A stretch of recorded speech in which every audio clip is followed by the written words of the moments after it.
Hi, my name is Cheryl Piper, and I'm the marketing coordinator for Sepro Systems in Vancouver, Canada. And today I'm going to be speaking with my colleague, Darren Wearmouth. He's a project manager with Sepro Systems in our head office in Langley, BC, Canada. Darren has had a long and successful career in the mining and aggregate industries in Canada for the last 12 years.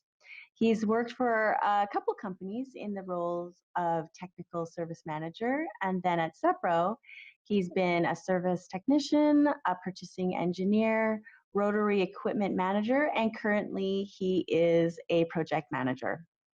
In 2008, Darren, his wife, son, and daughter moved from the UK to the Vancouver area of Canada to start a new chapter after his retirement from the British military, where he finished off his career as an artificer sergeant major in weapons. Having this military background prompted me to invite him to speak with me today, as Sepro remembers and honors our veterans and war dead. As Canadians are members of the Commonwealth, I believe you, as a UK military personnel, will have many insights that are relevant to Sepro employees and customers as we take this day to honor our veterans, both alive and deceased. Darren, it is my pleasure to speak with you today. Thank you. It's a pleasure to be asked. So just starting off, I wonder if you can tell me your role and history at Sepro, along with your history in the mining and aggregate industries. Certainly. I will start with the first job I was employed as in Canada from 2008, which was the service manager for Volvo Heavy Equipment in the Lower Mainland. One of the parts of that job is we had Metso equipment on our books, and we took over the running of that. Now, I used to have a fleet of service road trucks that I had to take off the road shortly. So I put one on my driveway, and we had the Metso decals on the side. And this then brought Mr. Dave Hornick, who lived across the road from me at that point, came and asked why I had the Metso decals on, because he just left the job of Metso salesman for Western Canada at that time. And that's how I got to know Dave. And subsequently, I came into Sepro and was brought on to look after the larger rotary equipment, which I have been and I'm doing now. And that's how I came to be here. Okay, and then just as a reference for viewers, Dave Hornick is our Vice President of International Sales. So he was your neighbor for many years. Absolutely, yes. And odd the way that I came into the company, but it's worked out, and I'm loving it. It's a job that I feel I'm doing well, and I can push the job forward, and rather than just sitting on one particular task all the time, and enjoying it. Well, and you recently had a bit of an employment milestone, didn't you? Yes, just clocked up 10 years in Sepro as last Sunday. Okay, well, congratulations. Thank you. Your gold and diamond Rolex watch, I'm sure, is waiting for you on your desk. Yeah, unfortunately, it's in the post. Yeah, I know. Okay, so if you can take me back to your younger days living in the UK, growing up there, why did you decide to enlist, and where did you end up being placed? Like what branch of the military? I decided to enlist because I left school at 16 and immediately started an apprenticeship at British Rail Engineering Limited as a coach builder, which I did for just over 5 years and became fully qualified at that. But I wanted to travel and get away from the town where I grew up in northern England. So I joined the military. But that being said, my granddad, who served in the British Army in the trenches in World War I, unfortunately, died later through the gas attacks that were carried out there. My father joined the military, the army, as an engineer and served in the Suez Canal crisis. My older brother, served in the REME as a vehicle mechanic for 11 years.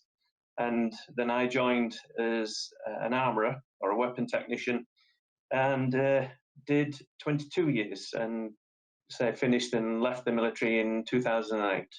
So in the mining and aggregate industry, working within it, you've been sent to many and interesting locations, some good, some bad. Wherever the job is, I'm sure your military history would rival some of the variety and breadth of locations that you've had to work in. Can you share some of your deployment locations and the work that you did there? Yes, the locations were just as exotic, or let's say perhaps not as exotic, but in the military, you go away for longer periods of time, and that can be weeks to months or a year, and served mostly in temperate regions around Northern Europe, Southern Europe, the Mediterranean, the Middle East, and that would be Saudi Arabia, Iraq, that area. Also in Canada, and a few other places where we went just for very short periods of training. But when you compare those places to the locations where I go for CEPRO, and I have been to many locations for CEPRO, and as you pointed out, some not so exotic, the general misbelief, I think, is that we stay in five-star hotels near a beach and live it up whilst we're away, but unfortunately that's not the case. We tend to go where the mine sites are, and that is deserts, mountains, jungles, and it can be lacking in amenities sometimes, and some of my colleagues I've travelled with have had quite a few funny trips where you get home from work and there's no hot water to shower, or sometimes the food is lacking somewhat, clean water sometimes. But on the whole, it's very, very enjoyable, and I've seen some marvellous places around this planet. Currently on 43 countries visited, and I was hoping to make it 50 by the time I turned 50. Unfortunately, I never achieved that. Well, sadly, there's not a lot of mining camps in Hawaii or or the beaches of France, sadly. No, none. Okay, so by the end of your career, your military career, what was your rank, and what were some of your reflections before you left the military to join civilian life? Right. When I left the military, as I mentioned, did 22 years, but I left at the very peak of the rank structure that I could achieve, which was a warrant officer class 1, artificer sergeant major, weapons.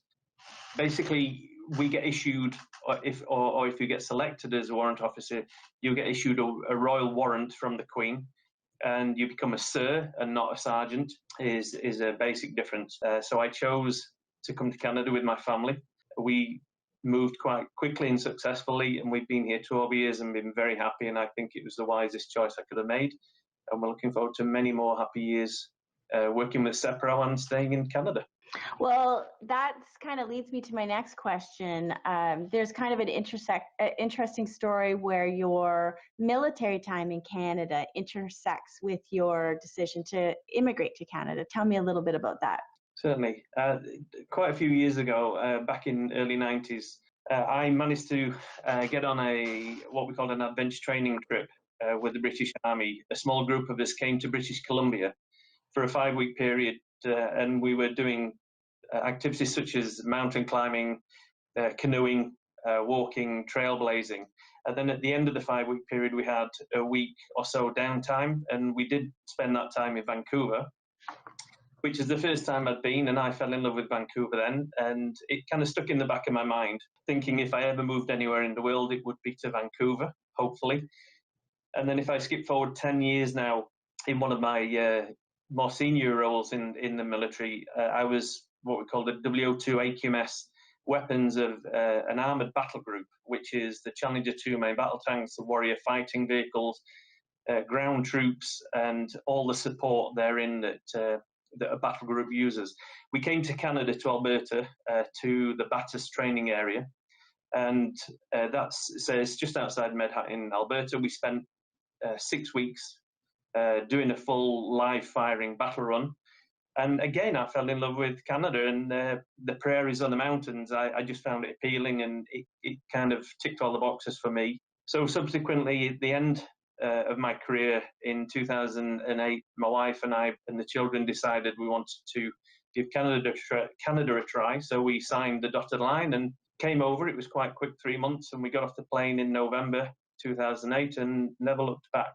And we're all happy and settled, and long may that remain. Well, may I say Canada is better off having you here with us. Like, I'm not so sure about that. Kind of becoming a little bit more serious, I just wanted to touch on a question.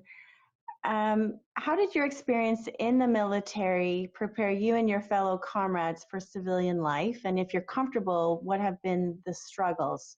I ask this because in recent years, it's come to light that society's default of just not paying attention to the psychological and emotional needs of people that have experienced war, whether civilian or soldiers. It's, there hasn't been allowed to be proper healing, and so there's been issues related to that. And I think when we have a Remembrance Day, we need to remember the people that have struggled. Even in my own family, I had a great uncle that had undiagnosed PTSD from World War II, and he eventually committed suicide. So I just wanted to get your reflections on that. Well, firstly, I'm sorry to hear about your uncle. And going back to the question, the military do a reasonably good attempt at trying to retrain us to move back into civilian life. And the way they do that is they put us on a 2 or 3 week course, and they do actually train us to be civilians and to drop the military aspect and the military way of thinking, which is quite difficult to do after a long period of time. One of the struggles I had transitioning was actually the military speak to civilian speak. We talk in completely different ways to civilians with acronyms and abbreviations that we clearly understand, and civilians don't have a clue what we're talking about. Now, when you're writing a resume and applying for jobs in Canada immediately after a 22-year military period, it can be taxing to put across and put yourself forward and explain exactly what you are, what you can do, and what you are willing to do. And I think I struggled the most with that, but I managed to write my resume. And as I mentioned previously, I had an interview with CEPRO and with Mr. Van Cleek and Mr. McAllister and Dave Hornick.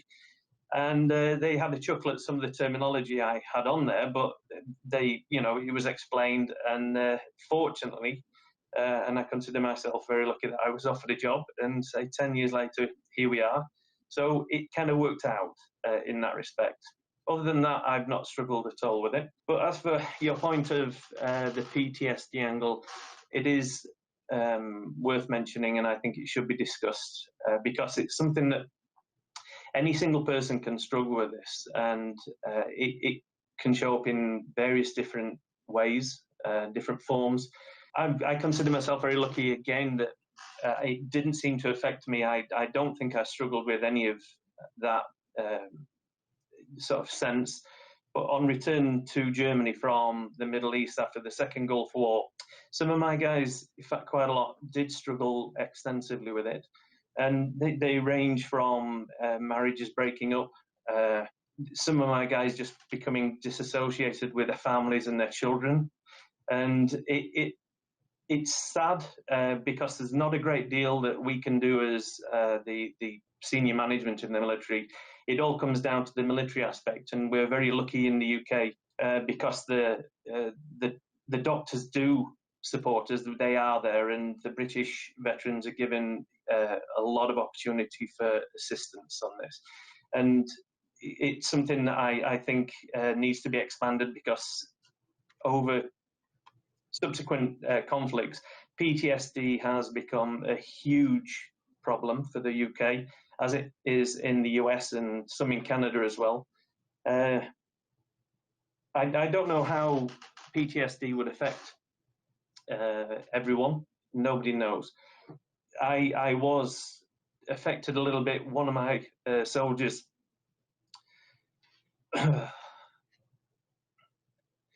committed suicide.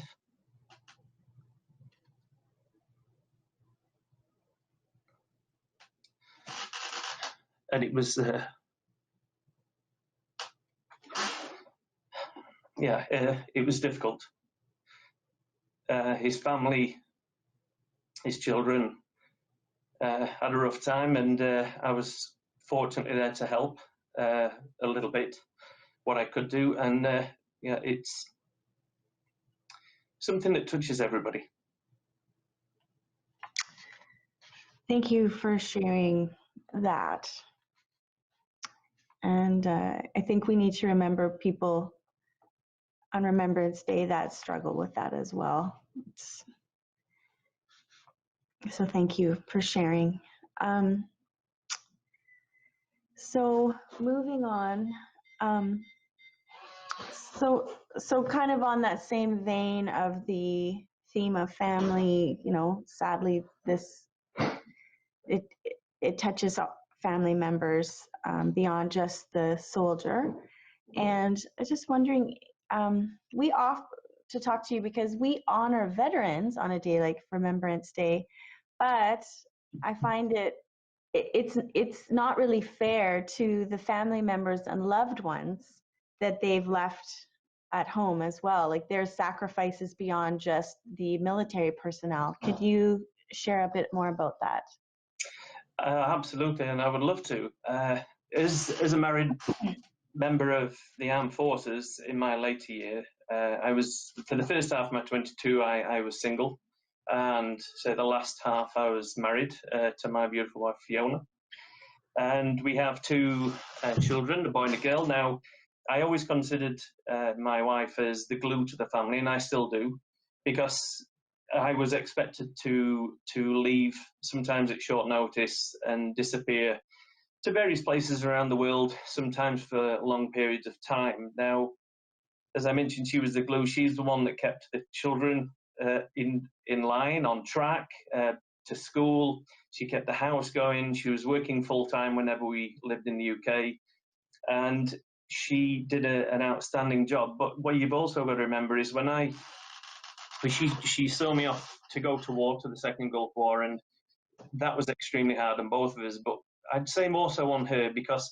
she was constantly worrying. She was watching CNN 24 hours a day to try and find out any information that she could about how we were doing, or they weren't getting updates from anybody. But she had the children to look after. She had the house. She had to cook meals, and she had to work. I would have struggled to do everything she did, and I have a huge respect for any wife or any mother from a military family, because it is an extremely tough life sometimes, and they can get settled and get new friends. Your children go to school and make new friends, and they enjoy where they are and they enjoy what they're doing. Then suddenly we uproot them and move to a different part of the world, and it's an aspect that a lot of civilians don't appreciate, that being ripped away from one life after 2 years and then put into somewhere new. And if you don't fit in, or if your kids don't fit in, it can be a torturous 2 years. So I have much respect for families. The military families, they're pretty robust, and especially to my wife and my children. So thank you. Well, and I, you know, as a mom of two, that I've had two babies, it is staggering to me. You shared off camera just that you left once your daughter was only 6 weeks old. Is that correct? Yeah. So, I mean, like, that's a very big sacrifice that you made, but also for your wife, like to have an infant like that and a small son. You know, those are the things that I think people don't really know about, those like individual stories. And it is a hard situation. So on to kind of celebrating you. I want to celebrate you a little bit today too, just knowing, you know, what's some of the hardware? Do you have some hardware to show us, like some medals? And I do. cool.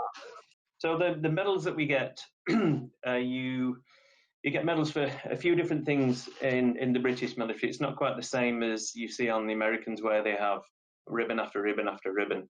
So we get very few medals, and they're normally structured to either a warfighting deployment or a particular point in time historically that generates the requirement for a medal. So these are my medals. There are 6 in total. And one thing about the military medals that I'm guessing some people may not know is every medal has my military number, the rank at the time, and my surname. So 24779310 Lance Corporal Wearmouth. Just quickly go through. We have the Northern Ireland Medal, the First Gulf War, the former Yugoslavia, the Second Gulf War. This one's a Queen's Jubilee celebratory medal, and this one here is called the LS&GC, which is a long service good conduct. After 16 or 17 years, I lost count. But this one was actually presented to me by His Royal Highness the Duke of Kent in Germany. And that was a memorable day. My wife was there, and so we got to meet the Duke. So a very special time for us. Absolutely. Thank you for sharing that with us. The fact that we got to see your medals is pretty cool. And thank you. I didn't realize that about the outer edge, the bottom edge. I didn't know that that was something that was placed on medals. So really, nobody can take your medal. Literally, it's just for you. Mm-hmm. You can always track it back to you. Yeah. Well, just wanted to say thank you, Darren, so much for sharing with myself and the CEPRO community your personal memories and experiences during your military service. I would say generally, so many of the public have fewer touch points with the military and with that community. Certainly, earlier generations had relatives that fought in World War I, World War II, but many of those people have passed away, and so some of our experiences with the military are a little bit more abstract. And so by you talking with me today, you were able to kind of bring some issues and some things that we really should be honoring for Remembrance Day. You brought those things forward. So I just wanted to say thank you. I want to reinforce our thankfulness for those who sacrificed their lives to help give us Canadians a peaceful Canada, the peaceful Canada that we know today. And we're also thankful for those who work in peacekeeping roles internationally. And again, Darren, I just want to say a very big thank you for meeting with me today. You're welcome. It's a pleasure, and thank you very much.